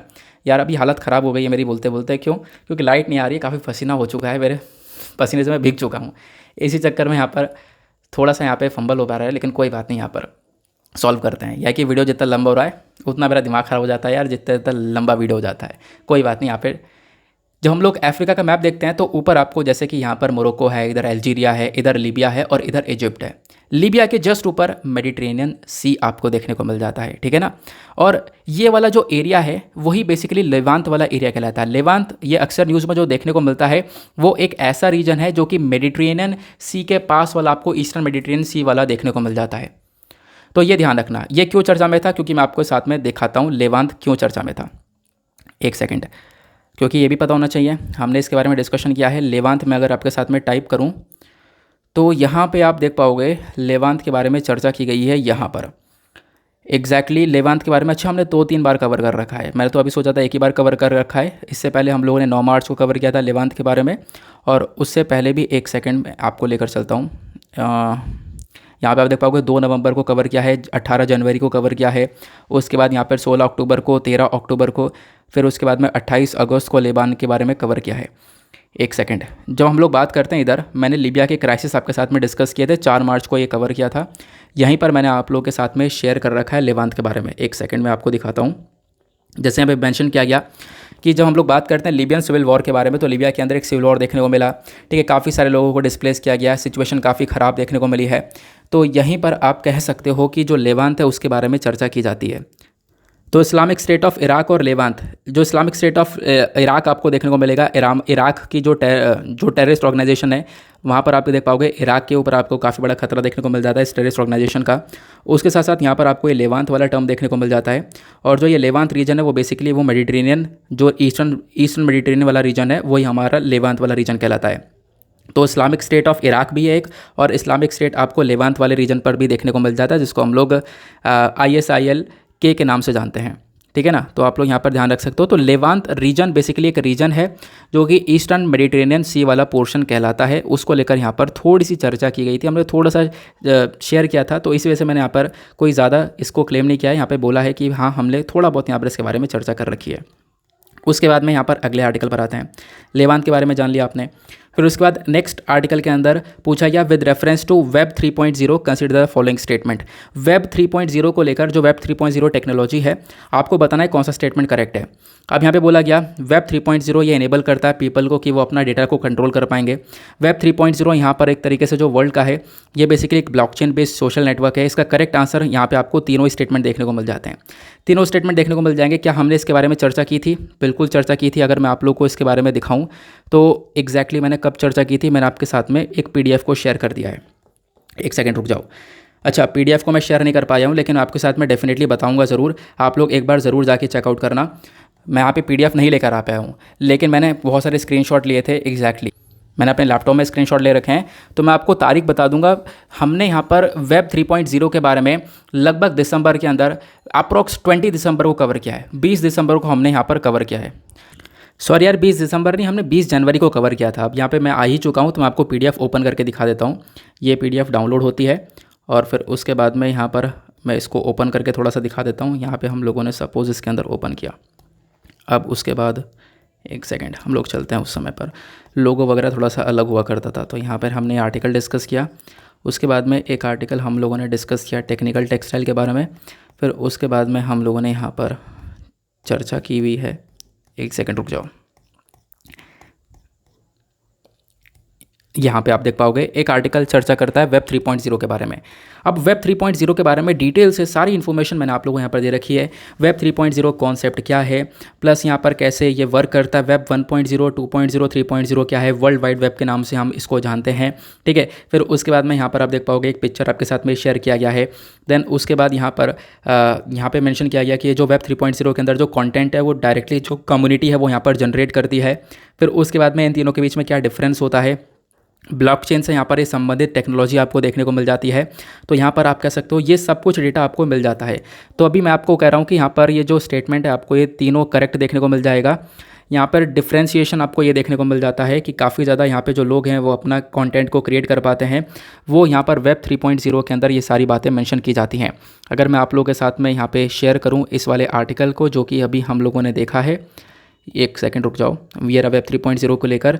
तो यहाँ पर पीपल जो है वो अपने डेटा को कंट्रोल कर पाते हैं, ठीक है, करेक्ट ऑप्शन है, ठीक है। वेब 3.0 जो है यहाँ पर एक ब्लॉकचेन बेस्ड सोशल नेटवर्क देखने को मिलता है, ये भी करेक्ट है। वेब 3.0 ऑपरेट किया जाता है कलेक्टिवली रादर देन कॉर्पोरेशन, तो ये भी आपको करेक्ट देखने को मिल जाएगा। तो यहाँ पर option D is the correct answer, ठीक है ना। इतना आपको क्लियर हो चुका है। आगे तो गाइस कहने का मतलब यह है मोर देन 20 से ज़्यादा क्वेश्चंस, मतलब आप कह सकते हो 25 से भी ज़्यादा क्वेश्चंस अपने वीडियो से निकल कर आए हैं, ठीक है ना। तो यहाँ पर आप लोग देख पाओगे। चलो मैं आपको फिर से एक बार आंसर की सबकी बताने की कोशिश करता हूँ। तो पहले का आंसर बी हो जाएगा, फिर सेकंड का आंसर आपको यहाँ पर देखने को मिलेगा ये सी हो जाएगा, और थर्ड का आंसर हम लोगों ने यहाँ पर कवर किया। थर्ड का आंसर आपको बी देखने को मिल जाएगा। देन उसके बाद फोर्थ का आंसर यहाँ पे हम लोगों ने ऑलरेडी कवर कर लिया है, सी देखने को मिल जाएगा। फिर उसके बाद ये कुछ क्वेश्चन तो हम लोगों ने अभी स्टार्टिंग में कवर कर लिए थे, है ना। फिर उसके बाद में जब हम लोग पॉलिटी के सेक्शन को देखते हैं तो यहाँ पे आप देख पाओगे कुछ आर्टिकल और भी हैं बहुत आसान आसान। आयुष्मान भारत के बारे में बहुत अच्छी तरीके से हमने चर्चा कर रखी है। आयुष्मान भारत के बारे में हम लोगों ने भी कुछ दिन पहले ही कवर किया था, जब मैंने आपको प्राइमरी, सेकेंडरी और टर्शरी हेल्थ केयर को कवर करवाया था। तो यहाँ पे आप देख पाओगे एक प्राइवेट एंड पब्लिक हॉस्पिटल जो है इसको अडॉप्ट कर सकते हैं। दूसरा यहाँ पर इसका मेजर फोकस है यूनिवर्सल हेल्थ कवरेज को लेकर। यहाँ पर बेसिकली एक तरीके से ये सीमलेस पोर्टेबल कर सकते हैं हम लोग पूरे देश के अंदर में। तो इसका करेक्ट आंसर कौन सा हो सकता है। तो यहाँ पर आप देख पाओगे 19 का जो करेक्ट आंसर है वो मेरे हिसाब से यहाँ पर बी होना चाहिए, थर्ड ओनली, ठीक है। तो यहाँ पर आप लोग कह सकते हो इसका जो तीसरा आंसर करेक्ट देखने को मिल जाएगा। पूरे देश में हम लोग आराम से सीमलेसली इसको पोर्टेबिलिटी इसकी देखने को मिल पाती है। पूरे देश में यहाँ पर आयुष्मान भारत डिजिटल मिशन लागू होता है, ठीक है ना, क्योंकि मैंने आपको इसको डिटेल से बताया था। उसके बाद यहाँ पे हमने नेक्स्ट में यहाँ पे कवर किया, देखो पॉलिटी के आर्टिकल्स हैं ये, और पॉलिटी का आर्टिकल में एक आर्टिकल आता है एंटी डिफेक्शन लॉ के बारे में। बहुत सिंपल सा क्वेश्चन, एंटी डिफेक्शन के बारे में हमने कितनी बार चर्चा कर रखी है, आपको मैंने कितनी बार पढ़ा रखा है। एक पिक्चर को मैंने आपके साथ में शेयर कर रखा है। एंटी डिफेक्शन के बारे में चर्चा करते हैं हम लोग। तो यहाँ पर पहला स्टेटमेंट है, ये लॉ स्पेसिफाई करता है that are nominated legislator cannot join any political party within 6 months of being appointed to the house. तो इसका जो पहला स्टेटमेंट आपको यहाँ पर देखने को मिल जाता है वो बेसिकली यहाँ पर आपको देखने को मिलेगा इनकरेक्ट सो ऑप्शन है। और इसी चक्कर में यहाँ पर जो 16 का आंसर आपको सेकंड वाला देखने को मिलेगा। एंटी डिफेक्शन का लॉ जिसको हम लोग दल बदल कानून बोलते हैं, और आयाराम गयाराम वाला कॉन्सेप्ट आपको पता होगा, ये मैंने आपके साथ में शेयर कर रखा है, ठीक है, कि कोई पॉलिटिकल पार्टी यहाँ पर है तो बेसिकली उसके जो भी एमपीज़ हैं, नॉमिनेटेड लेजिस्लेटर हैं, वो यहाँ पर अपनी पार्टी बदलकर दूसरी पार्टी को ज्वाइन कर लेते हैं। तो उसको रोकने के लिए यहाँ पर एंटी डिफेक्शन लॉ को लाया गया था, ठीक है ना, ये क्लियर हो गया। फिर उसके बाद यहाँ पर आप देख पाओगे काफ़ी सारे पॉलिटी के क्वेश्चंस हैं। ये जितने भी क्वेश्चंस हैं ये सब के सब आप लोग देख पाओगे, ये सब यहाँ पे स्टैटिक पार्ट्स हैं। और स्टैटिक पार्ट में आपको बुक पढ़नी होगी। करंट अफेयर जितना भी था वो सब मैंने आपके साथ में डिस्कस किया। करंट अफेयर के ज़्यादा से ज़्यादा क्वेश्चंस मैंने आपको सॉल्व करवाए हैं। फिर 21 का आंसर आप देख पाओगे, जो भी फॉलोइंग क्रॉप्स है इसमें से सबसे ज़्यादा anthropogenic source of both methane और नाइट्रस ऑक्साइड, ये दोनों यहाँ पर किस में सबसे ज़्यादा देखने को मिलता है। तो इसका करेक्ट आंसर क्या हो सकता है। तो 21 का यहाँ पर करेक्ट आंसर मेरे हिसाब से राइस होना चाहिए। तो इसके बारे में हमने पढ़ा था, राइस फोर्टिफिकेशन के बारे में जब चर्चा की थी तब हम लोगों ने इसके बारे में पढ़ा था। फिर उसके बाद यहाँ पर 25 का आपको आंसर जो देखने को मिलेगा, ये 25 जो क्वेश्चन है ये कुछ पेयर वाले क्वेश्चन है जो कि यहाँ पर एक तरीके से थोड़ा सा कन्फ्यूजन क्रिएट कर देते हैं। तो 25 का आंसर आपको यहाँ पर बी देखने को मिल जाएगा, सेकंड ओनली। फिर उसके बाद में 11th वाला क्वेश्चन हम लोगों ने ऑलरेडी कवर कर ही लिया है। देन उसके बाद अफगानिस्तान को लेकर चर्चा की गई थी, लोकेशन ये हमने डिस्कस कर ली है। फिर एक क्वेश्चन ये देखने को मिल जाएगा, कौन सी लेक है वेस्ट अफ्रीका के अंदर जो कि यहाँ पर सूख चुकी है और सूखने के बाद वो एक डेजर्ट में कन्वर्ट हो चुकी है, रेगिस्तान में कन्वर्ट हो चुकी है। तो उसका करेक्ट आंसर बी देखने को मिलेगा, लेक फैगुबिन। उसके बाद यहाँ पर एक क्वेश्चन यह है 24 वाला, गंडीकोटा कैनियन जो है साउथ इंडिया का, इसको क्रिएट किया गया है कौन सी नदी के ऊपर? तो इसका करेक्ट आंसर आपको 24 का देखने को मिलेगा, सी पेनार रिवर। ठीक है ना। फिर उसके बाद में यहाँ पर ये मैंने आपको बता दिया डिजिटल प्लेटफॉर्म्स कौन कौन से, आरोग्य सेतु, कोविन। अच्छा, एक क्वेश्चन यह है, इसको आप लोग लॉजिकली सॉल्व कर सकते थे। लॉजिकली मतलब यह है, यहाँ पे बोला गया इंडिया के रेफरेंस में कुछ स्टेटमेंट दी गई हैं मोनेजाइट को लेकर। मोनेजाइट क्या है? मोनेजाइट एक सोर्स ऑफ रेयर अर्थ है। मोनेजाइट के अंदर थोरियम पाया जाता है। मोनेजाइट नेचुरली पूरे भारत के अंदर पाया जाता है। पूरे भारत में तो पाने वाली कोई भी चीज़ नहीं है। तो यहाँ पर थोड़ा सा लॉजिक लगाकर सॉल्व किया जा सकता था। तो 3 वाला एलिमिनेट हो जाता है। अगर 3 एलिमिनेट होता है तो यहाँ पर एलिमिनेशन टेक्निक का हम लोग यूज़ कर सकते हैं। हालांकि यहाँ पर 3, 3, 3 देखने को मिलेगा, तीनों को हटाओ, B is the correct answer. हालांकि सेंटर पर जब हम लोग बैठ के वर्क करते हैं, सेंटर में जब ऑप्शन करेक्ट लगा रहे होते हैं तो यहाँ पे काम में नहीं आ पाता है इतना ज़्यादा।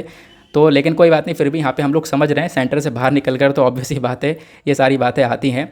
उस समय पर प्रेशर इतना ज़्यादा रहता है कि इंसान वो हैंडल नहीं कर पाता। लेकिन फिर भी आप लोग देख पाओगे कि हाँ, ये क्वेश्चन सॉल्व किया जा सकता था। उसके बाद यहाँ पर कौन सा दिन सबसे लंबा होता है, मैंने आपके साथ में शेयर किया। वेब 3.0 टेक्नोलॉजी को लेकर हम ऑलरेडी चर्चा कर ही चुके हैं। देन उसके बाद यहाँ पर कुछ क्वेश्चंस देखने को मिल जाएंगे SAS को लेकर। हाँ, ये वाला क्वेश्चन, इसके बारे में चर्चा की है। ये जो कॉन्टेक्स्ट है क्विट बिट, ये किस चीज़ के अंदर मेंशन किया गया है? क्वांटम कंप्यूटिंग के अंदर। आपको पता होगा क्वांटम कंप्यूटिंग के बारे में मैंने आपको पढ़ा रखा है और करंट अफेयर के वीडियो में पढ़ाया था, द हिंदू के अंदर नहीं पढ़ाया था। मैं खुद यहाँ पर बोल रहा हूँ, ये करंट अफेयर के वीडियो में क्वांटम कंप्यूटिंग को पढ़ाया गया था। उसके बाद में यहाँ पर कुछ और भी आपको क्वेश्चंस देखने को मिल जाते हैं, जैसे कि आप लोग देख पाओगे सोलर फ्लेयर। ये वाला क्वेश्चन तो यहाँ पर थोड़ा अलग ही लेवल का था। इसके अंदर बेसिकली क्या किया गया, 7 स्टेटमेंट दी गई है, बताना ही है कौन सा करेक्ट है। यहाँ पे क्या बोला गया, जो सोलर फ्लेयर है, यानी कि एक तरीके से जो सूर्य की किरणें हैं, जो सूर्य की गर्मी आपको देखने को मिल जाएगी, सोलर फ्लेयर। और अगर यहाँ पे इससे क्या क्या इफेक्ट हो सकता है अर्थ के ऊपर, वो यहाँ पर पूछा गया है। तो यहाँ पे जब आप लोग इसका आंसर देख पाओगे 40 का, तो लगभग यहाँ पे मेंशन किया जाता है कि यहाँ पे सी इसका करेक्ट आंसर हो पाएगा। 1, 3, 4, 6 एंड 7 जो है इसका करेक्ट आंसर हो पाएगा। इसको एक बार आप लोग चेक कर सकते हो। फिर वैक्सीन को लेकर चर्चा की गई है 39 वाले क्वेश्चन के अंदर, कि जो वैक्सीन मैन्युफैक्चरिंग की जब हम लोग चर्चा करते हैं तो कोविड-19 पैंडेमिक को लेकर यहाँ पर 3 स्टेटमेंट दिए गए हैं। जो सीरम इंस्टीट्यूट ऑफ इंडिया है, ये कोविड-19 वैक्सीन को प्रोड्यूस करता है जिसका नाम है कोविशील्ड। ये मैसेंजर RNA प्लेटफॉर्म का यूज़ करता है। तो क्या करेक्ट है? तो यहाँ पर इसका करेक्ट आंसर आपको यहाँ पर ये पहला स्टेटमेंट बिल्कुल भी नहीं देखने को मिलेगा, सिर्फ सेकंड और थर्ड स्टेटमेंट करेक्ट है। क्योंकि यहाँ पर सीरम इंस्टीट्यूट ऑफ इंडिया जो है ये mRNA प्लेटफॉर्म का यूज़ नहीं करता, मैसेंजर राइबोन्यूक्लिक एसिड का यूज़ नहीं करता है। और मैसेंजर राइबोन्यूक्लिक एसिड क्या होता है, ये मैंने आज के सुबह के द हिंदू के अंदर बता रखा है आपको, RNA DNA के अंदर में। ठीक है ना। तो आप लोग यहाँ पर देख पाओगे इसका करेक्ट आंसर आपको बी मिल जाएगा, सेकंड एंड थर्ड ओनली। 39 का आंसर क्या हो जाएगा, बी हो जाएगा। फिर उसके बाद में यहाँ पर कुछ और क्वेश्चंस दिए गए हैं। तो यहाँ पे अब वीडियो ऑलरेडी लंबा हो चुका है, ये मुझे बताना था कि यहाँ काफ़ी सारे क्वेश्चंस हमारे वीडियो से आए हैं। ये वाला क्वेश्चन भी यहाँ पर वीडियो से आया है, WHO एयर क्वालिटी को लेकर कुछ गाइडलाइंस आई हैं उसको लेकर। तो 44 का यहाँ पर जब हम लोग आंसर देखते हैं तो इसका 20 का आंसर देखने को मिलेगा, 1 एंड 4। ठीक है ना। तो यहाँ पर क्या होगा, मैं आपके साथ में धीरे धीरे जो आगे के वीडियोस होंगे उसके अंदर इन क्वेश्चंस का डिस्कशन करूँगा। तो आप लोग उसके लिए परेशान मत होना। आगे के जो वीडियोस होंगे उसके अंदर मैं धीरे धीरे आपके साथ में ये क्वेश्चंस को लेकर चर्चा करता रहूँगा, जो हमारे वीडियोस आते रहेंगे द हिंदू के अंदर और करंट अफेयर के अंदर में। बाकी आप कह सकते हो मेजर क्वेश्चंस हम लोगों ने सॉल्व कर लिए हैं, और मेजर क्वेश्चंस के अंदर ज़्यादातर क्वेश्चंस आपको अपने वीडियो के अंदर से देखने को मिलेंगे। मैं बार बार इस बात को बोल रहा हूँ, ठीक है ना। बाकी यहाँ पर ऑब्वियस ही बात है, स्टैटिक क्वेश्चन भी आएंगे। ज़्यादातर आप लोगों ने खुद देखा होगा 20 से 25 से 28 क्वेश्चन हम लोगों ने खुद सॉल्व कर लिए अपने करंट अफेयर बेस्ड। लेकिन फिर कुछ क्वेश्चंस हैं जो कि स्टैटिक बुक से आए हैं, ऑब्वियस ही बात है उसके लिए बुक को आपको पढ़ना पड़ेगा, और हिस्ट्री के अंदर भी बुक को पढ़ना पड़ेगा, पॉलिटी के अंदर भी बुक को पढ़ना पड़ेगा। अगर आप लोगों ने स्टैटिक पोर्शन अच्छे से तैयार किया था तो डेफिनेटली यहाँ पर काफ़ी कुछ एकदम से सॉल्व हो सकता था ना। कोई बात नहीं, इसी के साथ हम लोग अपने लेक्चर को समाप्त करेंगे और आगे के लिए तैयार हो जाओ। अपनी प्रिपरेशन को अभी से रेडी कर लो। वीडियोस आपकी डेली बेसिस पर अपलोड हो रही हैं, उसको आप लोग टाइमली फॉलो कर सकते हो। और मेरी भी कोशिश यही रहेगी कि मैं ज़्यादा से ज़्यादा चीज़ें आपके साथ वीडियोज़ के अंदर कवर कर सकूँ। आज के लिए bye bye, have a nice day, thank you and Jai Hind.